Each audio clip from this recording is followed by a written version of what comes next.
If your child can ace a test but goes blank when someone asks, "So, tell me about yourself," this episode is for you. I'm talking with Jackie Bailey. She's the founder of the Speak Feed Lead Project, about how signature talks help our young people find their voice, understand their values, and stand out in college admissions and future careers. We get really practical about ways to help your child build a library of stories about themselves, use real life experiences for essays and interviews, and even how TEDx-style speaking can boost confidence and purpose. Stick around for ideas that you can start using literally at your dinner table this week, or if your young person's already at your house, even through a text message or a conversation the next time you FaceTime. Okay, let's dive right in.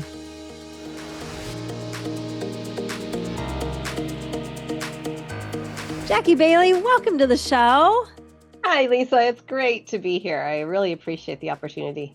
Well, we have a lot, I think, in common. We're serving slightly different needs for those that we work with, but there's so much overlap. So I was so thankful for our mutual connection, Cammie, for introducing us, because I think this is going to be a really rich conversation. Let's start with, so your husband and you have a business. Well, sort of. Sort of, kind of.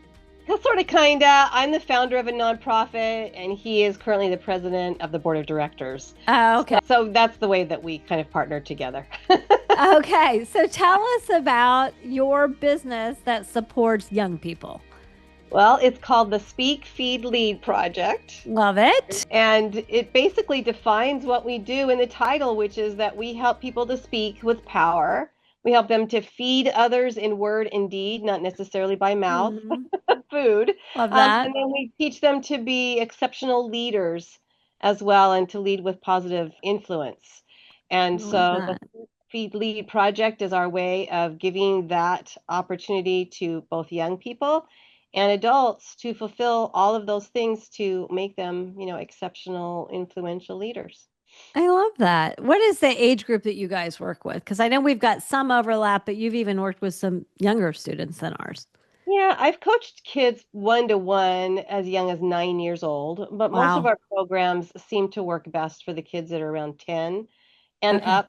I feel like by that point, they can understand ways to communicate a little bit better, and they can also give feedback, which is the part of our feed in our title. They can give feedback to others in a great way. Yeah, that makes sense. So we're working with 15 to 25-year-olds, and I know that, we both are working with that age group.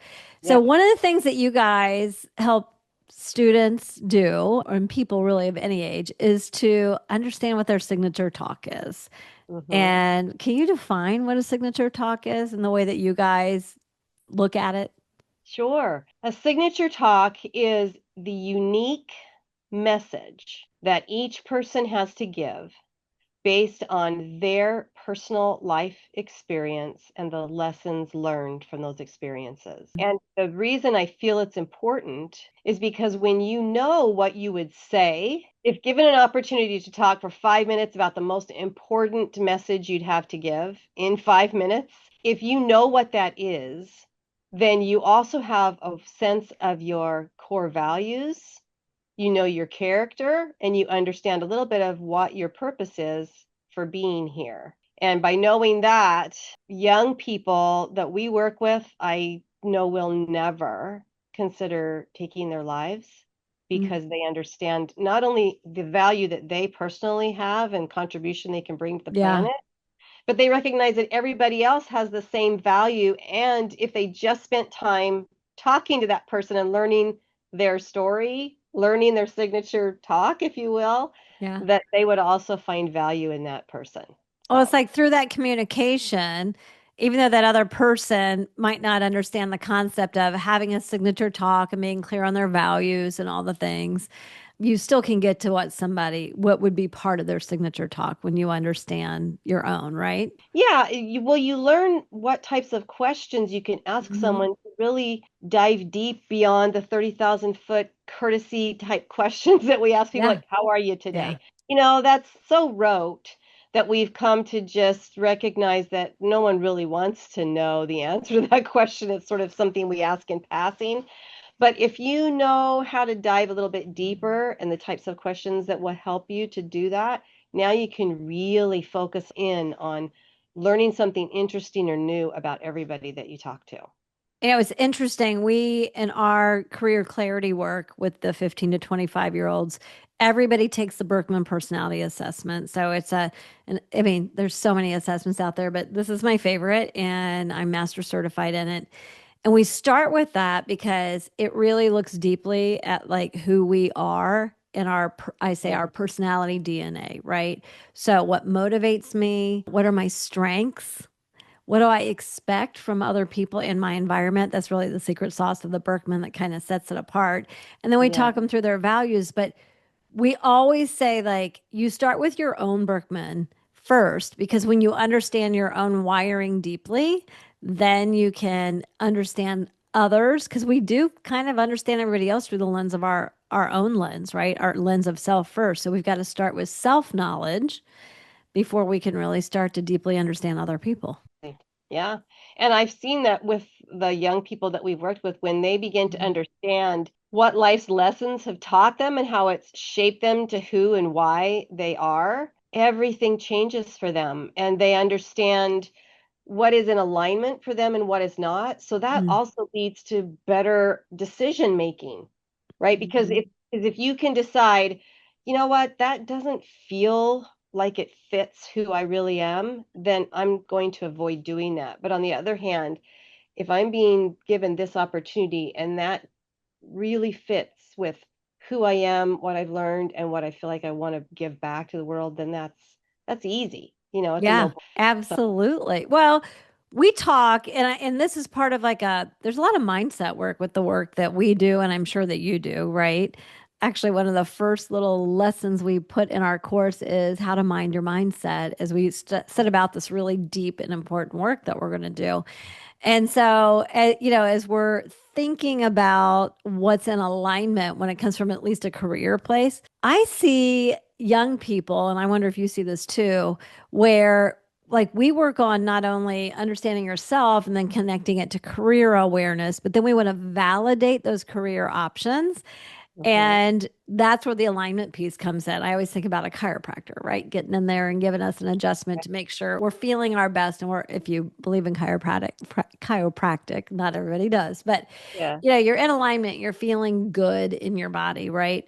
And so I've seen students go like, oh, I did this experience that was supposed to validate what I thought I wanted to do. And I figured out that it was out of alignment, either with my wiring or my values. And they look at that oftentimes like they're really disappointed.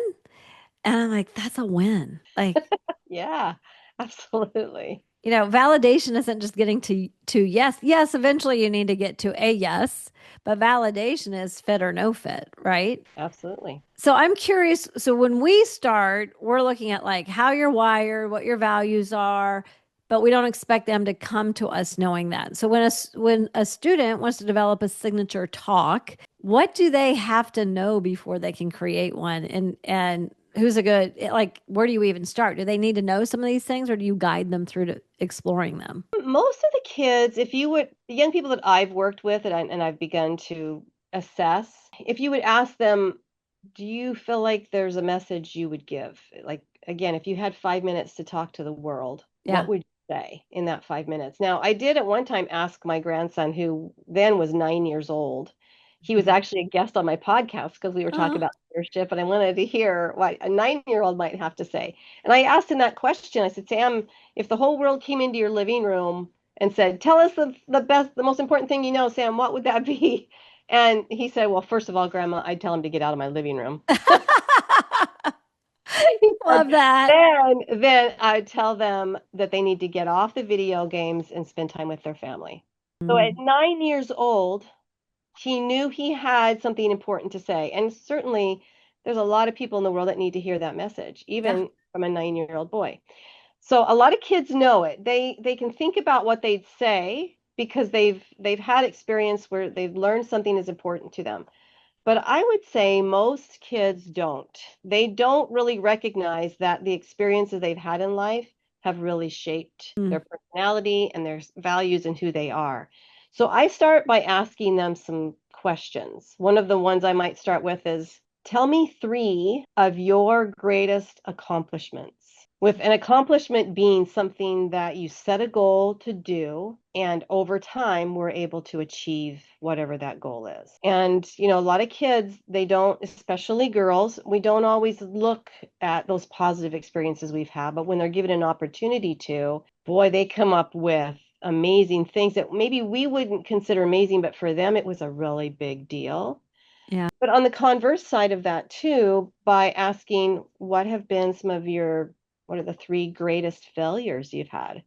Meaning, again, that you set a goal, you had expectations in yourself for achieving it, and somehow you didn't meet your own expectations. That's kind of a failure for me. Right. That I define it that way.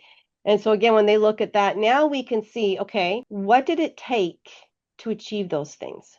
And Mm-hmm. what was missing when failure happened? And they start to just think about, yeah, what do I know about myself? And a lot of people will learn, yeah, when I do this, and this, I usually reach my goals. But when I don't do this, or this, or I do this, and this instead, then I'm usually going to fail at what I wanted. And when you Yeah. can start to see that, now you've got some stories that you can, or experiences that can turn into stories that are going to inspire somebody else. Because I feel like a signature talk, the outline for that would be something like, here's some mistakes I made, and I'm going to tell you how you can avoid making some of my same mistakes and how you can have more success in these other areas because you do something different. That's kind of the gist of what a Right. message might look like, right? And kids Right. just know that they have that to share. And I want to go back to something about your grandson when he was that age, and he said, get away from the video games, right? Or it could be like, put your phone down, right? Like mine's on do not, or mine's on airplane mode right now, but like, put your phone down. Is Yeah. maybe even more powerful coming from a 9-year old than 56-year-old here or, Right. whatever age, right? So Right. I love the power in giving the kids a voice in that. So one of the things I wonder, and this is, I have people ask me about this all the time.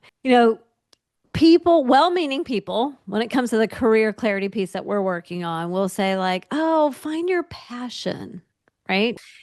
And I have found that for today's young people, that feels very pressure filled.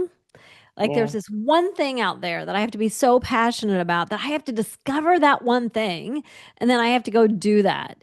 And so I have found, throughout life that my passions shift based on life circumstances. I've seen passions. I believe that passion can increase as proficiency increases on things that we're exposed to based on our needs. I even go back to like I became gluten free about 12 years ago. Yeah. And through that process, I became very passionate about eating healthy. I went all organic, low sugar, all the crazy things that my family Yep. makes fun of me for, in which they can keep making fun of me. That's That's right. okay. But like passions shift. Yeah. So if you're starting the process on this, finding what is the purpose that you would bring into the world and talk to somebody about, and you're working with that with somebody as young as 10, but I know you guys work with a lot of high schoolers and you work Mhm. with older people as well. I get the question all the time, like, how can my teen get career clarity when they're going to continue to develop? The world of work is rapidly changing. Mhm. And, my answer to that is when it's rooted in who we are, we have a deep sense of self. While there will be shifts, they're not like swings. Like, it would be computer engineer to social worker. Like there couldn't be two things probably more different, right? Right. So if somebody's developing a signature talk as a teen or a young adult, does their signatures talk change over time? Oh, yeah, it does. Because we're going to continue to have experiences in life. And even though we may recognize early on what our core values are, and our core values, they can change too, but they Mhm. don't shift as much. I mean, either we believe Right. in this or we don't. And if we do, we typically stay with that belief. Yeah. until something major might happen in life. But Yeah. as far as understanding what our unique message is for the world, it's always going to be changing, or at least it's going to be added to. Mm, Because what I see happening that's really powerful is creating a library of stories based on life experiences. And depending upon who you might need to share information with, let's just call it a stage. And a mhm. stage could be a one-to-one conversation with somebody. It could also be talking to your family across the dinner table, or it could literally be standing on a stage with an Right. audience out listening to you, right? But we're on stage. Shakespeare called life a stage. And so Yes. here we are. When you have an opportunity to share something about yourself, it's based on what has just happened or what your life experience has been up to that point. And you kind of pick and choose, well, which stories are more relevant for this Mm, conversation or for this particular audience. But you might have 20 more that you could use at another time. So, yes, it's changing, and yet it's growing. It's changing because it's growing, yeah. and your library is getting bigger and bigger. But I would say, for the most part, the things that we believe most strongly in kind of stay consistent through I would life. agree with you on the values piece. We have an interactive drag and drop gamified values tool that we do. And I'm like, at least your top five and your medium five, like they might move a little bit, but yeah, I think that they're Yeah. pretty much cemented, right? By the time that we're heading or at least graduating and things like that. Yeah, So I will use my grandson as an example because yeah. he's 16 now, and I don't think he plays video games that often, but he values his family highly. Even Mm, though in all those years now that he's had new experiences, he his story has expanded, his experience has expanded, but his values of of rating his family high in priority yeah. is still there. I love that. So when you're working with these, because it sounds like you kind of have a repeatable process that once they've done one signature talk, they can edit it, and I know you try to even get kids on TEDx stages, right? Yeah. What's the Yeah. value in landing a kid on a TEDx stage? Like, I mean, everybody goes, woo, but what's the real like life outcomes for those types of experiences?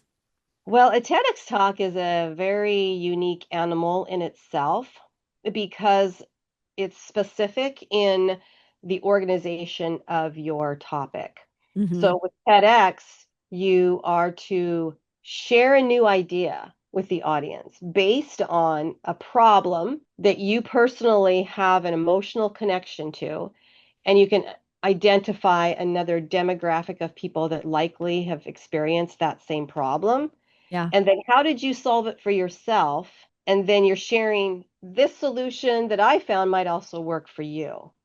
So the value then of a TED talk for a young person is instilling in them the idea that I solved a problem. I found something that was not good for me, Hmm. and identifying other people that also have had that experience and how they solved it for themselves. And now they're saying, yeah, here's something that you can try. And so it's logical for them, Hmm. but there's also the inspirational piece that you can say to an audience, this might work for you too. For instance, one of the youth that we have coached to that particular stage, she started at 9 years old. She came to me knowing what she wanted to talk about because she had type 1 diabetes. And Okay. she had First of all, I was like, wow, a 9-year-old knew what she wanted to ah, talk about she already. knew what she wanted to talk about because when she was diagnosed with type 1 diabetes, which a million kids a year are, Hmm. right? It changed her. She was this outgoing, young, sweet girl that liked to do lots of things. But when she then became so different from her schoolmates, she couldn't eat with them. She often couldn't play on the Mm, playground with them. Sometimes she had to miss class time to go into the nurse's office to, get shots or be tested or whatever. And she couldn't even go to birthday parties herself because her parents had to monitor what she was eating and they had to be there to give her shots and stuff. It changed her life at 5 years old. And yet she had found a way to alleviate a lot of those issues by creating this little pack. She called it her mom pouch. Mom stood for manage, my own manager, right? My own manager. So it was hmm. pouch. And so she had in this pouch things that she needed for comfort, snacks, of course, diabetic insulin, that kind of stuff. But she'd created this herself and carried it with her and allowed her parents then to give her a little bit more autonomy and independence to be able to manage this herself. And of course, she had a monitor. So she learned by the time she was 9 how to take care of herself, how to give shots, how to test her blood, what the readings meant, that kind of thing. So when she got on a TEDx stage, she talked about not the medical side of diabetes, and this is not what they want, but how it changed her and how there's a million kids every year being diagnosed and likely having the same go in my shell kind of moments Yeah. that she did, but how they can open that shell back up by managing things on their own. And so that's just really one example of how empowering that is Yeah. for a young person. And now she's 13 and she is a spokesperson for some of the juvenile diabetic associations around the country. So she made her mark Yeah. by solving that problem for herself. And that's what a TEDx talk can do. Well, you know what? It makes me think of one of our students, Nathan, who he has Tourette's and he he went through our career clarity process and he knows that he wants to major in finance and management in college. He's a senior in high school right now applying to colleges and we worked with him sophomore into through junior year. And he recently created a 5K here in the Cincinnati area to raise money, raised $33,000 in the first year that they did it. He was mentioned from stage at the Tourette Association's annual meeting in New York City. I probably am butchering the official name of their organization. So don't send me an email about that, everybody. I know. But yet, like, he's not going to work in nonprofits. He's not going to work with that association necessarily. He's really got his eye on something else career wise, but the real life skills that he learned through creating the 5K, running it, getting volunteers, all the things really are like life changers Mhm. for him. Like, and Yeah. they're going to serve him in his career and beyond. Like, ultimately, so you're helping, signature talk or a TED talk. I guess they can be slightly different, like They probably are different. how They're they're laid out, right?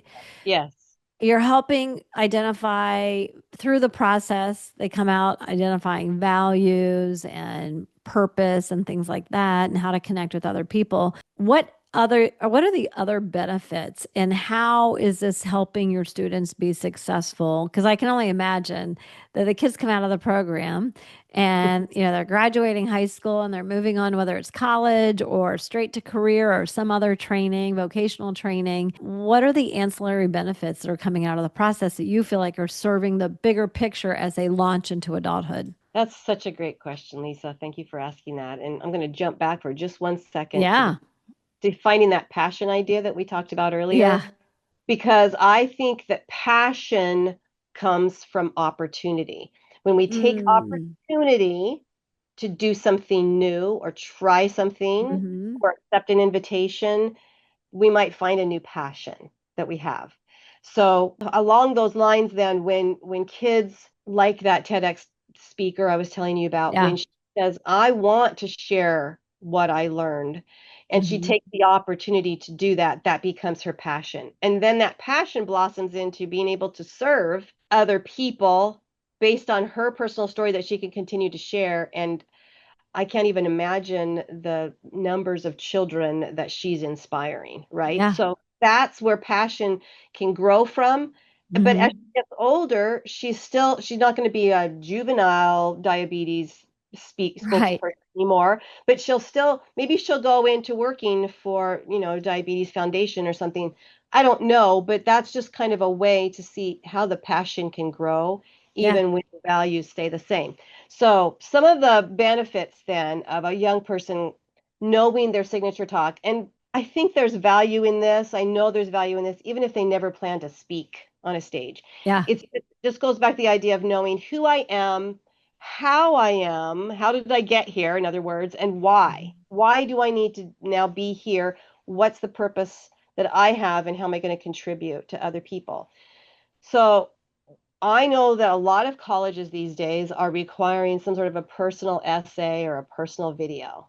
And they're Yeah. not even necessarily focusing so much on academics anymore. From what I see happening in the world, and you probably know this better than me, is they really want to have activists on their campuses.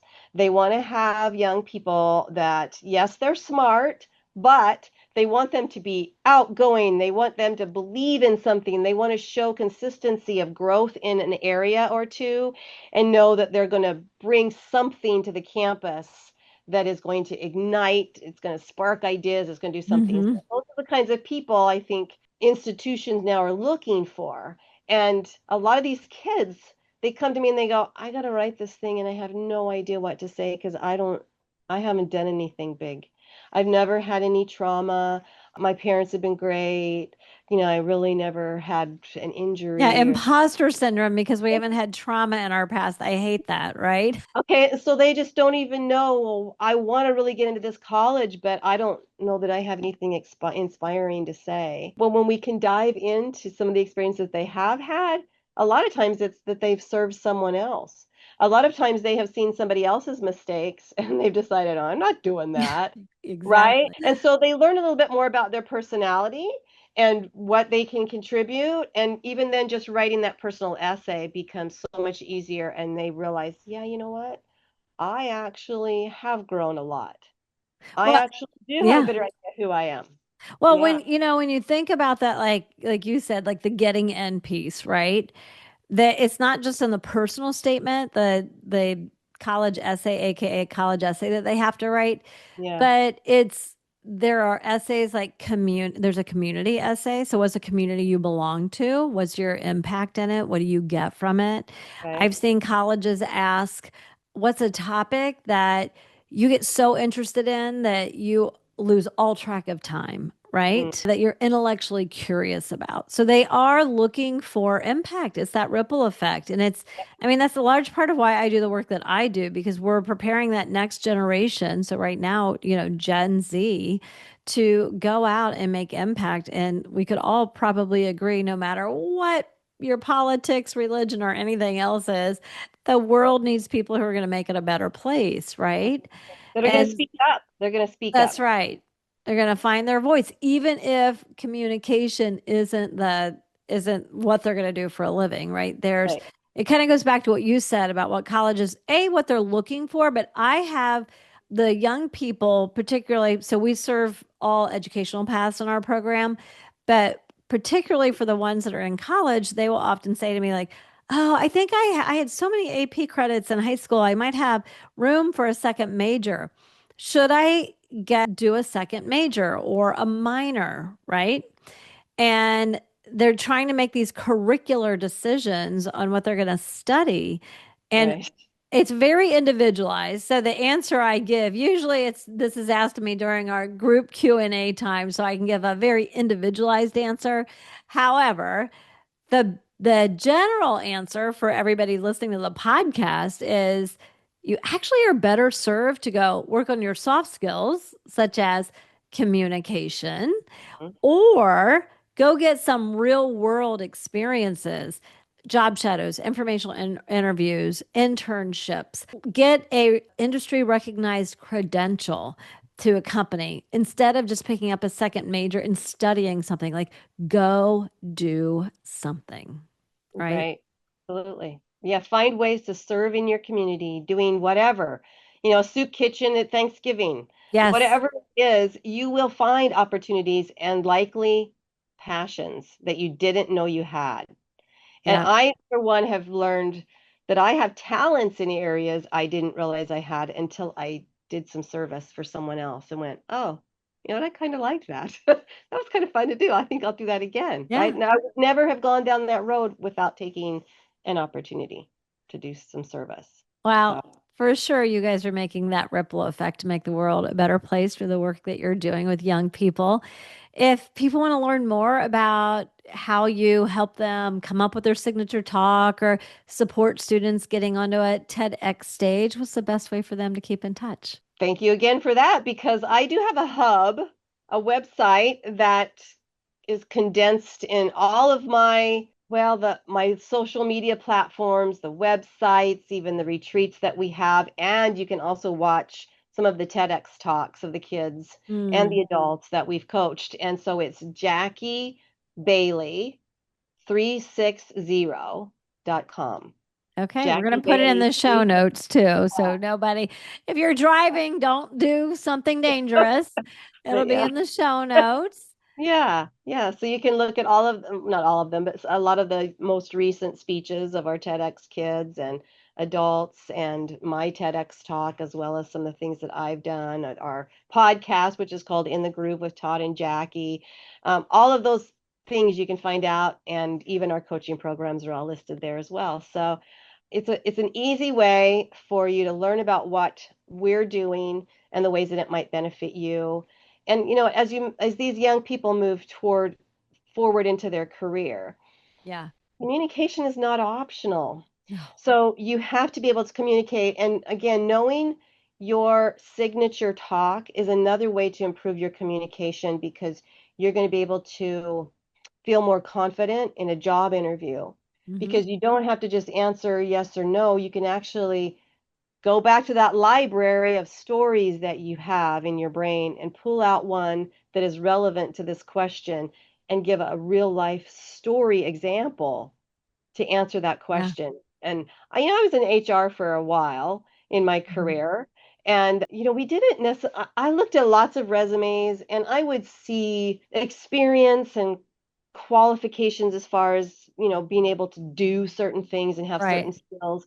But the most important part was, is this person going to talk to me? And do I feel like they're going to be a team player with the rest of the team that I'm, trying to put a person Yeah. Are into? you a contributor? Exactly. And so having those skills as you move forward in your career, again, it's going to help you to understand your passion and find Yep. it at each stage of life. But you're also going to be recognized as a leader, as someone who can work well with other people, and someone who's going to fill the need that that organization, that company, whatever needs, and you're going to be the one to do that, and they'll be able to see that. So having that signature talk in your heart and know what you would say is Yep. is vital all the way through life. I love it. Well, Jackie, thanks for coming on the show. So appreciate it and the work that you're doing in the world. Lisa, I appreciate you. You gave me a stage today, and I Oh, appreciate that, because every time I get to speak about the things I do, I heal from my personal trauma a little bit more, and I get to give and contribute a little bit more to the planet. So thank you for the opportunity. I you're appreciate so welcome.